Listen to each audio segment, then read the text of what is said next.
Have you ever thought about starting your own podcast? When I was trying to get this podcast off the ground, I had a lot of questions. How do I record an episode? How do I get my show on Apple Podcasts, Spotify, and all the other places people like to listen? How do I make money from my podcast? The answer to every one of these questions is really simple. Anchor. Anchor is a one-stop shop for recording, hosting, and distributing your podcast. Best of all, it's 100% free and ridiculously easy to use. And now Anchor can match you with great sponsors too, so you can get paid to podcast. So if you've always wanted to start a podcast and make money doing it, go to anchor.fm/start. That's anchor.fm/start to join me in the diverse community of podcasters already using Anchor. That's anchor.fm/start. Can't wait to hear your podcast. Welcome back to the Link Podcast. This is Ciege. Thanks for all of the supporters so far, all the listens, comments, likes, and shares. We really appreciate it.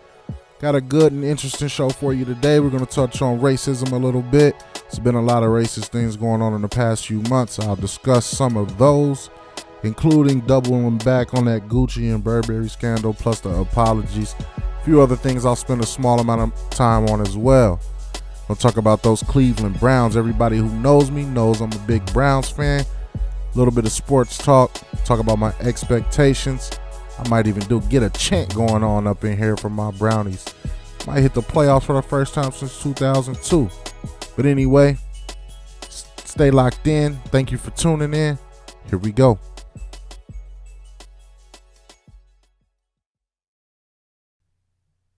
All right, so first things first, I want to discuss the heavy stuff, talk about the racism and a few scandals that have happened over the past few months, beginning with Gucci.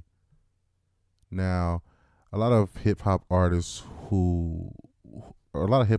actually rep the brand Gucci, name themselves Gucci, Gucci Mane, for instance. A lot of young rappers now talk about Gucci Gang and all of this other stuff.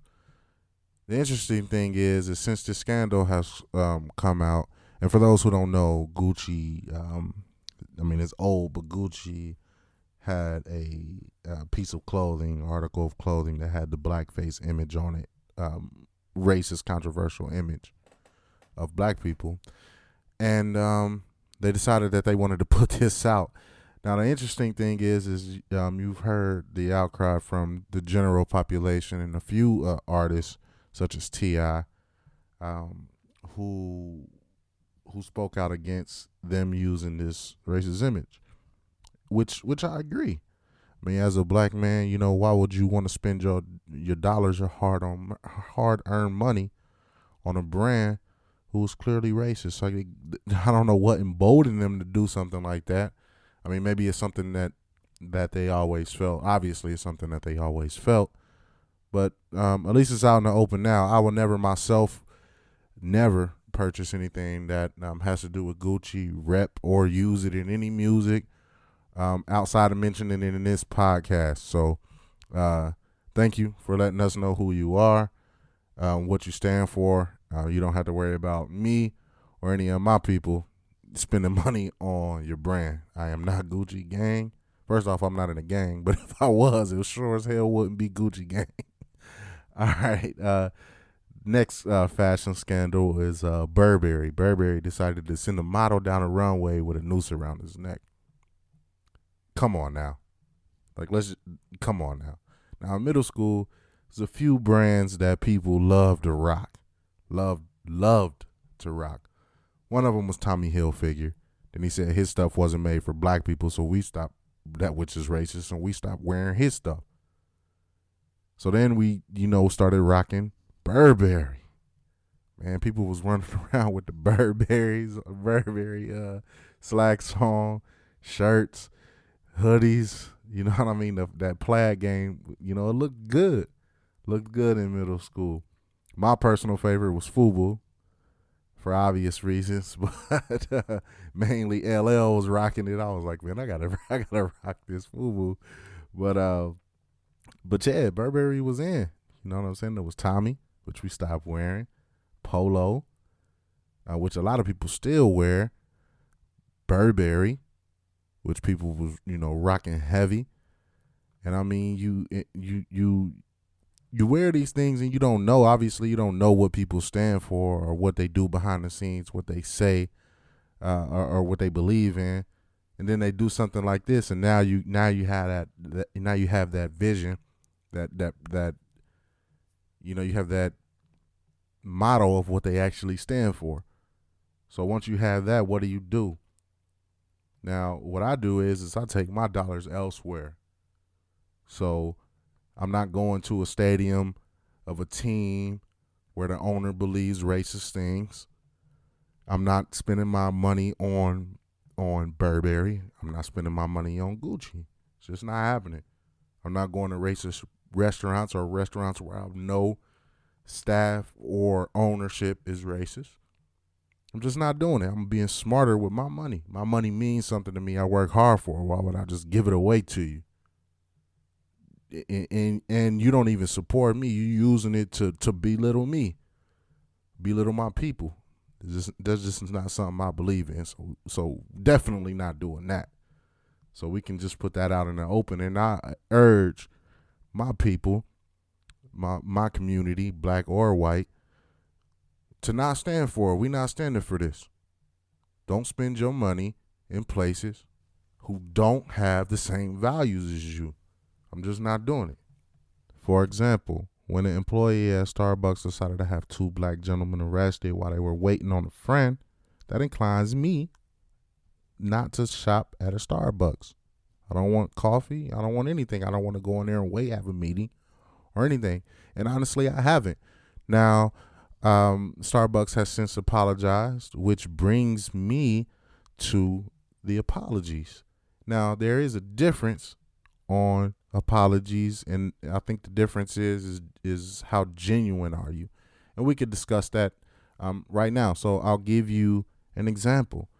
Gucci apologized, and they send out the press releases, and they sent Gucci gear to famous people who posted it on social media, and whether or not those famous people accepted it and took it as genuine, that's a personal preference. But for me, Gucci is not genuine. Burberry's apology was not genuine. Here's why I say this. Think about it. There was a room full of people who were talking about product launches or talking about the runway event or whatever you want to call it. And they all collectively sat there while somebody made this decision and said, yeah, that's a good idea. Yeah. All right, here's where we're going to line up. We're going to put blackface on here, and we're going to send this. This is our product. We're going to put a noose around a model's neck, send them down the runway. And then everybody agreed like it was cool. Like nobody in the meeting, whatever meeting it was, decided, no, this might not be a good idea for obvious reasons. Like, come on. That's like you at work, you making a bad decision that's going to cost your company some money, and everybody nodding their head like, yeah, at an obviously bad decision. Like, come on. Can't be genuine. Why you let it go in the first place? And that's the question I want answered. Who decided that this was a good idea to let it out? Who did that? And if you were the person who did it, if you actually are listening to this podcast, if it reaches you somehow, comment and answer. What was going through your head, man? Like, like seriously, like listen, Ciege, we're gonna put these models on the runway. You know what we're gonna add to this hoodie? A noose. And I'm just supposed to be like, yeah, let's roll with that. Come on now. Like, y'all got more sense than that. Whoever was on this board, like, slap yourself. Come back to the drawing board, do it again next time better. It won't really matter because I won't be watching. I won't be buying anyway. So whoever you catering to, do it better next time for them. Well, if they still buying, then I guess you cater to them anyway. But whatever. I guess that's the topic for another day. I'll be interested to see over the past few months how their stocks and gross sales have been affected by this obvious lapse in judgment. So those two, obviously, I said weren't. I don't believe their apologies were genuine for obvious reasons, because this board of directors decided that this was, we're gonna pass this one through right here, noosing blackface. That's just beyond me anyway. I do, however, believe that Starbucks' apology was genuine for two reasons. One reason, this was an act of an individual employee or an individual Starbucks branch or whatever you want to call it, location, who decided to call the police on two, black gentlemen while they were sitting in Starbucks.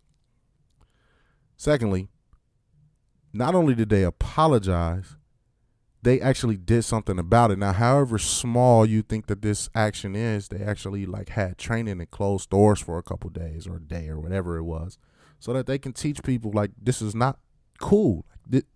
The board of directors didn't sit there and say, you know what, we're going to reward these people for making this dumb decision that's going to cost our company money. No, they said, let's shut this down and let's see what we could do about it. Let's train our people a little bit better.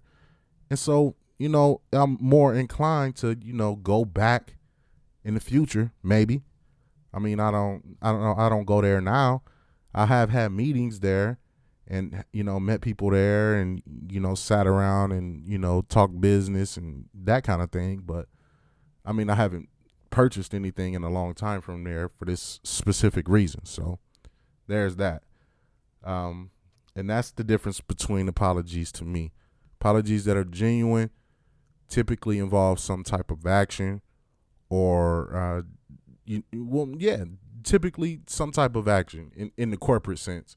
If I do something wrong to somebody in the corporate sense, whether it's being falsely accused of something, you go to that person, you apologize, and you make sure you do something a little bit better the next time and it's visible. So make sure if you apologize to someone, whether or not it's somebody in your life, somebody you did something wrong to, who's a stranger, you apologize and you do something better for the next person that you encounter. And speaking of encounters, I might encounter a hate group when I go back to my hometown of Dayton, Ohio, Memorial Weekend, because Dayton approved the KKK to have a hate rally downtown Memorial Weekend. Yeah, I said it again. I just want y'all to get the gravity of what's going on here in 2019. It's going down like it's like we in the 1960s, man. And this is crazy. And I think the main reason is just because our chief, supposed chief, Donald Trump, has emboldened people like this to do these rallies. Now, I know some people might not agree. Well, he's not doing this. He's just trying to make our country better. Okay. All right. So let's just go with me on this thought experiment for a second. So we got the head of a country who is saying he wants to keep a certain group of people out of the country and made the campaign promise that he was going to build a wall. But not to keep these people out, but to keep the bad ones out. The bad ones, okay? So, in other words, you're going to build a wall to keep bad people out. But what about the bad people that's already here? You keeping them in? Yeah, thought so. So, I just think that's crazy. So we got people out here in bold in these hate groups, and they now they getting bold like it's the 1960s. They want to hold hate rallies. Now, do they have the freedom of speech? Yes, First Amendment right. Do they have the right to bear arms? Absolutely. It's in the Constitution. So things that are in the Constitution currently are law. Now, some of those things over time, obviously, or through America's history have been ratified and things have been changed, such as slavery. Not going to get too deep into that on things that, may or may not need to be changed. I do love the country that I live in and a lot of the things that I'm afforded. Now, what I'm trying to say basically is they do have the freedom of speech. They do have the right to bear arms. However, if you look at social media pages or their social media pages, they have a lot of actual violent things going on, burning things, and a lot of things that they say they're going to do at these rallies, are violent. Now, if I go outside as a black man and start spewing hate speeches, I'm gonna get arrested. All right, okay. I'm gonna just telling you out the gate. That's not false. It's a fact. I'm gonna get arrested, and depending on how I act when the officer gets there, I might not make it home. Okay, so get the gravity of that. These people about to do this legally. Go down here and basically a hate militant group, and go down here legally doing what I might not make it home if I do. So I'm gonna just leave that there. I'm gonna get to some lighter stuff. I just want to address one more thing. Now, I know a lot of people is probably listening to this thinking like, man, why are you touching on this old stuff? Well, first I'm touching on old stuff because sometimes you need time to think about stuff before you open your mouth and say it. For instance, something happens, you get an emotion, you want to take that knee-jerk emotion, and then you want to spew about it. That's not necessarily good in all cases. Of course, you want the real emotion, but you don't want to just go out here and just say anything. You got to think about it carefully first, especially topics like this. You don't want to just go out and say whatever the knee-jerk reaction is. Now, in my case, I'm not saying like I'm going to go out here and I'm going to do something, violent or whatever. I never did that. My knee-jerk emotion was sadness. Like, man, dang, 2019, we still dealing with this stuff like it's 1960. And that's the emotion I hope I'm giving off to y'all now. And not only that, I wanted to get past the hurt so I can deliver intelligent commentary on these specific events. So that's the first thing. Secondly, I'm talking about it just because of the commentary that I have heard on this. Most of the commentary has not been secular, I guess. They talk about it from one perspective and don't consider all variables. And they just say, okay, well, we need to go down there and we need to be militant. Not necessarily the case. Because as I stated, if I go somewhere and I'm parading around here spewing hate and, I'm militarized or whatever, I'm going to get arrested and I'm probably most likely won't make it home. So that's why I'm addressing it. All the commentary, most of the commentary has been from different sides. And I just wanted to say what I believe, what I feel in the situation, the situations that happen, specifically racism as a whole. All right, now I'm going to get off of that. Thank y'all for listening. In the next segment, I'm going to get to something lighter. Here we go, brownies. Here we go. Woo, woo. Here we go, brownies. Here we go. Woo, woo. Told y'all I was going to get on here. I might do a chant for my Cleveland Browns, man. It's the first time since 2007 I've been really excited about the Browns when we had that 10-6 season, but we missed the playoffs barely missed the playoffs, but that was an exciting season. Every season since then, it's been like, all right, well, till next year. And every season before, since 2002, it's like, until next year. But this year, Cleveland Browns fans everywhere have something to be excited about. First year since we came back to Cleveland that we can say we don't have to draft a quarterback. Like, what? We don't got to draft a quarterback, bruh. The draft is not our Super Bowl this year. And then peep this. We got Odell Beckham and Sheldon Richardson and Olivier Vernon and Nick Chubb and Sheldon Richardson and Baker Mayfield and Odell Beckham. And I'm going to just keep saying it over and over again because I'm hype. I'm about to growl on them. I'm about to growl on the mic. Nah, I ain't going to growl on the mic, though.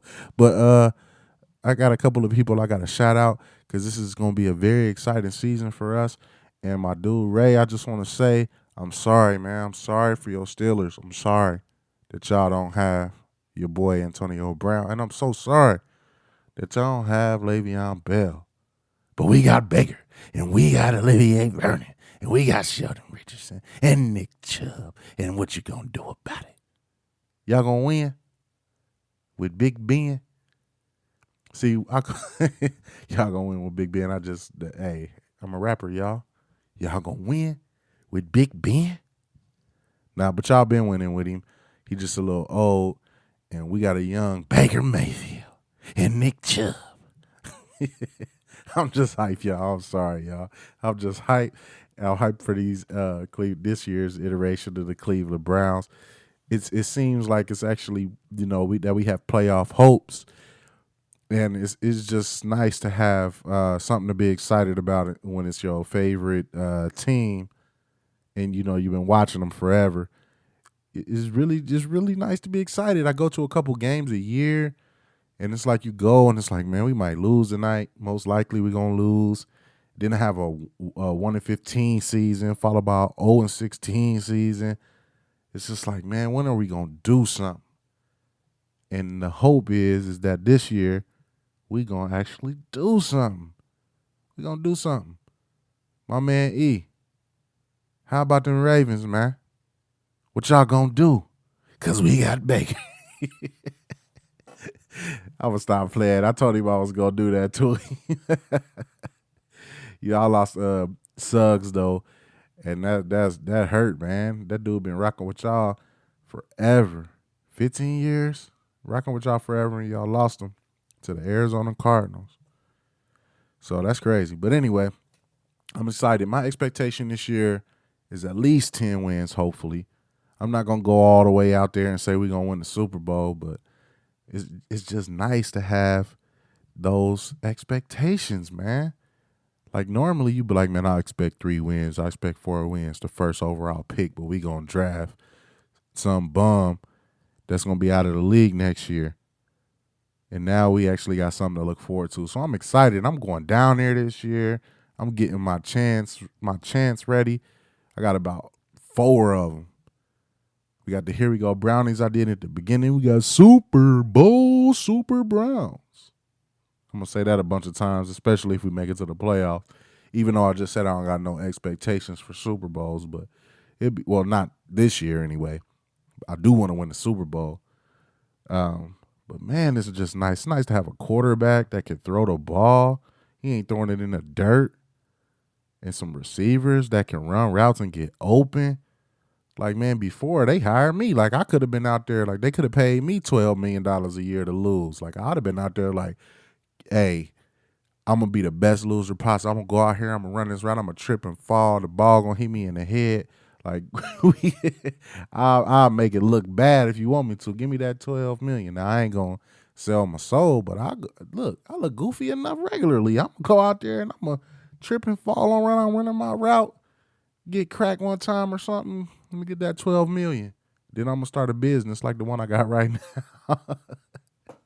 now. More profitable, though, obviously, because I have more starting capital. But that's not the point. The point is I'm excited. I am excited. Anyway, something else to be excited about.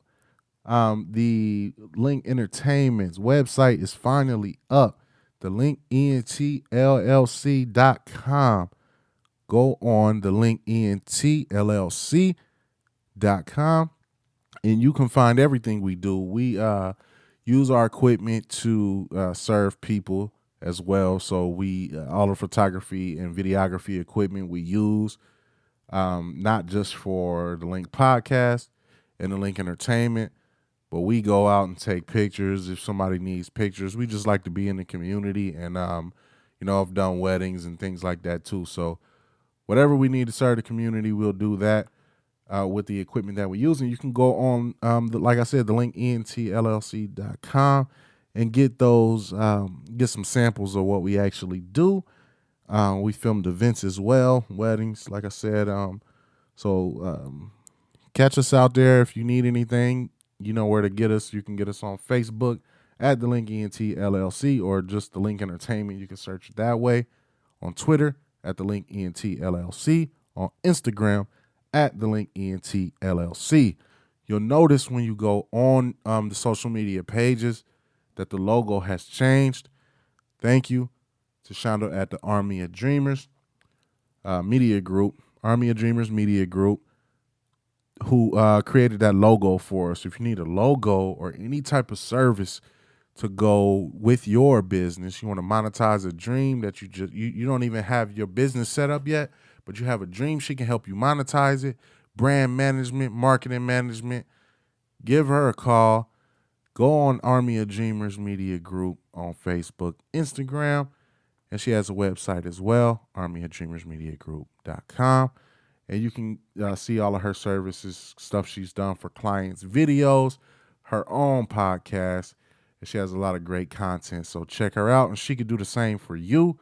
We really appreciate you. That logo is like the greatest thing ever. Like, I started rebranding around the logo for our different media platforms just because I loved it so much. So thank you very much.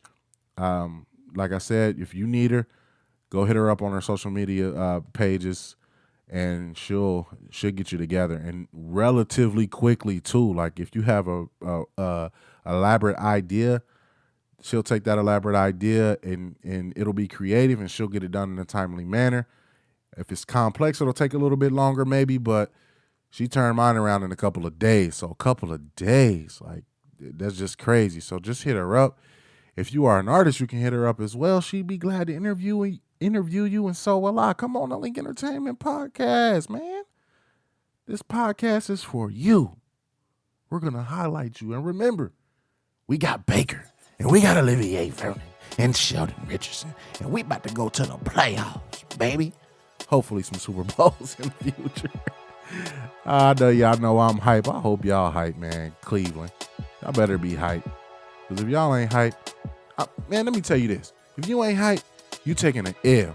And I'm not taking no L's this football season. So we about to win. Because we got, I'm just playing. Anyway, I love y'all. Thank you for listening. I'm going to start doing these every other week. Stay tuned for exclusive content the weeks in between. If you need us, give us a call. You can also use the Anchor mobile app. You can call in and leave messages to which I can play on episodes later. So if you have anything to say, use the Anchor mobile app. Go ahead and give us a call. Leave a message, and you may be on the next episode. Till next time, peace.